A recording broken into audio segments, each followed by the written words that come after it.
बिस्मिल्लाहिर्रहमानिर्रहीम।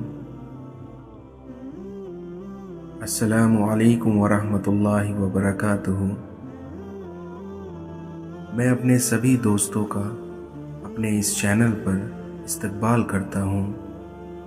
जो लोग हमारी वीडियोस देखा करते हैं वो सभी जानते ही हैं कि हम अपने इस चैनल रूहानियत हब पर दीन और दुनिया से मुताबिक वाक़ियात और कोट्स शेयर करते रहते हैं, जिसमें हम सभी के लिए हिदायत और रहनुमाई छुपी होती है। और उसी की तरह मैं आज भी अपने सभी दोस्तों के लिए कुछ ऐसे वाक़ियात और किस्से लाया हूँ जिससे हम सभी को इबरत हासिल हो सके और हम इन वाक़ियातों से अपनी ज़िंदगी में कुछ बेहतरी ला सकें और अपने अल्लाह के करीब हो सकें। तो जैसे कि आप सभी ने वीडियो का टाइटल देखा ही है, जिसमें लिखा हुआ है कि आप हज़रत ईसा अलैहिस्सलाम की इब्लीस से मुलाकात। तो हम अपनी इस वीडियो में इसी तरह और भी चंद वाक़ियात के बारे में बात करेंगे। तो दोस्तों, आपका और वक्त ना लेते हुए हम अपनी इस वीडियो की शुरुआत करते हैं। तो दोस्तों, जैसे कि आप जानते ही हैं कि हमारा पहला वाक़या हज़रत ईसा अलैहिस्सलाम की इब्लीस से मुलाकात के बारे में है कि एक बार आप हज़रत ईसा अलैहिस्सलाम की मुलाकात इब्लीस से हुई। तो एक बार की बात है कि इब्लीस 4 गधों को हाँक रहा था और उन गधों पर कुछ सामान लादे हुए था। तो आप ईसा अलैहिस्सलाम ने इब्लीस को ये करते हुए देखा और ईसा अलैहिस्सलाम इब्लीस के पास गए और उन्होंने पूछा कि ए इब्लीस, तुम इन गधों के साथ क्या कर रहे हो और तुमने इन गधों पर क्या लादा हुआ है। तो इब्लीस ईसा अलैहिस्सलाम को देखकर घबरा गया और हवन्नक होकर जवाब दिया और कहा कि मैंने अपने गधों पर कुछ तिजारत का सामान लादा हुआ है और मैं इनके ख़रीदने वालों की तलाश कर रहा हूँ। तो ये सुनकर हज़रत ईसा अलैहिस्सलाम ने उसकी बात पर पूछा कि पहले गधे पर क्या सामान है। तो इब्लीस ने मना कर दिया और बोला कि यह आपके लिए नहीं है। मुझे पता है कि तुम अल्लाह के करीब हो और तुम उसके नबी हो, तो तुम मेरे ख़रीदार नहीं हो, इसलिए तुम यहाँ से चले जाओ, मेरा कोई बस तुम पर नहीं चलेगा। लेकिन ईसा अलैहिस्सलाम के दोबारा इसरार करने पर इब्लीस ने कहा कि मैंने अपने पहले गधे के ऊपर जुल्म लादा हुआ है। तो ये सुनकर हज़रत ईसा अलैहिस्सलाम चौंक गए और उन्होंने पूछा कि तुमसे ये कौन ख़रीदेगा और आखिरकार तुम ये जुल्म किसको बेचोगे।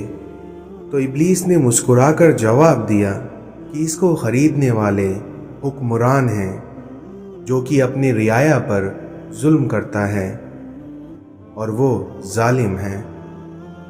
तो फिर आप ईसा अलैहिस्सलाम ने दूसरे गधे के बारे में पूछा और इब्लीस से कहा, तो बताओ दूसरे गधे पर क्या लादा है।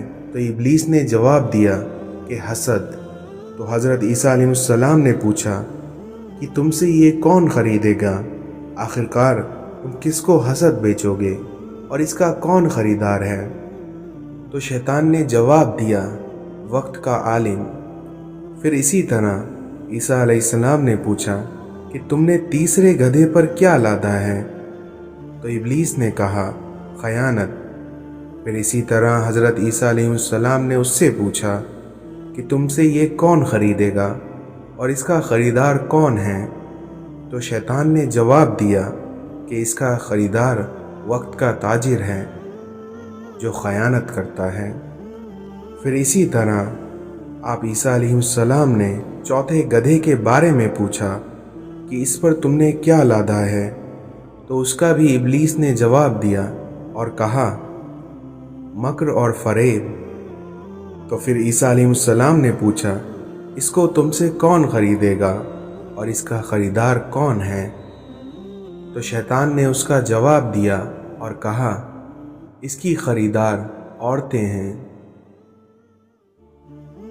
حضرت عیسیٰ اور یحییٰ علیہ السلام کی گفتگو کا واقعہ۔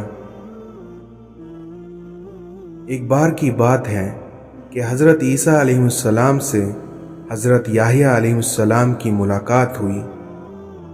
تو حضرت عیسیٰ علیہ السلام نے فرمایا کہ یحییٰ، کیا تم خدا تعالیٰ کی رحمت سے بالکل نا امید ہو گئے ہو کہ کسی وقت تمہارا رونا ختم ہی نہیں ہوتا؟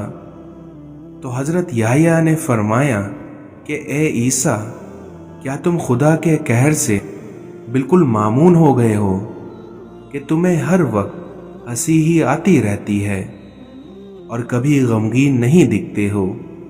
ان دونوں علیہ السلام کے بیچ یہی باتیں ہو رہی تھیں۔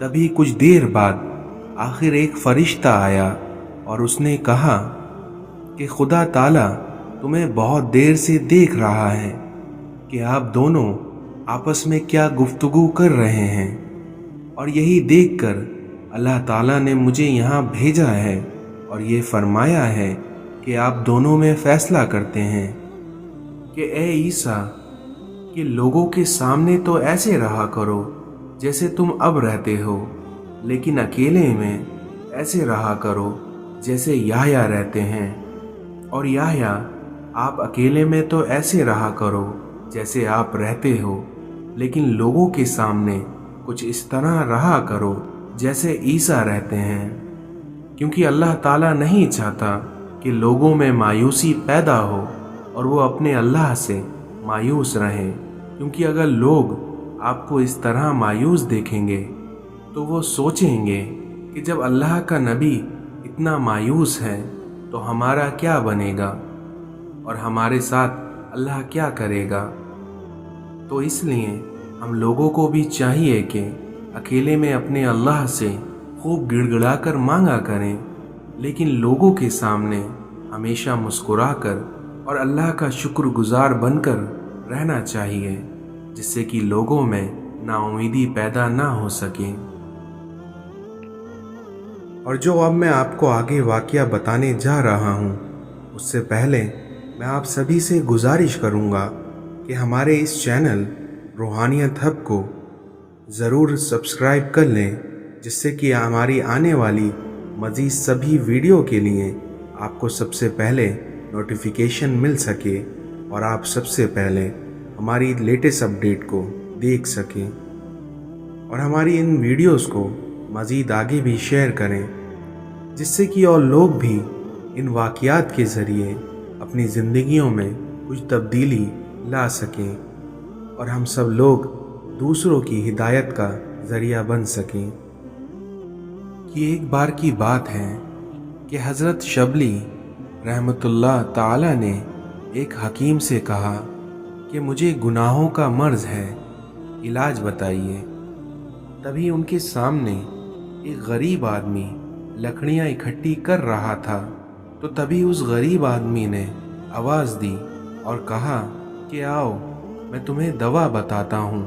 تو اس کی یہ بات سن کر حضرت اس غریب کی اور چلے گئے اور ان سے کہا کہ تمہارے پاس میرے لیے کیا دوا ہے؟ مجھے تو تمہارے پاس کوئی دوا نہیں نظر آتی اور تم مجھے کہیں سے حکیم بھی نہیں دکھتے۔ تو اس غریب نے مسکرا کر کہا کہ تمہاری دوا میرے پاس ہی ہے۔ تو حضرت نے کہا کہ کیا ہے تمہارے پاس، مجھے بتاؤ جس سے کہ میں اپنا علاج کر سکوں۔ تو ان فقیر نے کہا کہ حیا کا پھل، خیر کا پھول، عاجزی کی جڑ، غم کی کوپل، سچ کا پتا، آداب کا چھلکا، حسن اخلاق کے بیج، یہ سب چیزیں اپنے اندر پیدا کر لو اور پھر ان سب کو اپنے دل کی دیگچی میں ڈال دو اور اپنے نفسانی شوق کو چولہے پر رکھ دینا۔ جب پاک ہو جائے تو پھر اپنے صاف قلب کو چھنی سے چھان کر اور مٹھاس کے لیے شیرہ زبان بھی شامل کر دے۔ تو پھر جو دوا تیار ہوگی تو وہ دوا تیرے اندر سے سبھی گناہوں کو कोसों दूर कर देगी और तुझे तेरे अल्लाह के करीब कर देगी। तो दोस्तों, मुझे उम्मीद है कि आपको ये चंद वाक़ियात पसंद आए होंगे। तो मेरी अपने अल्लाह से दुआ है कि हम सभी को इन वाक़ियात में छुपी हिदायतों पर अमल करने की तौफ़ीक अता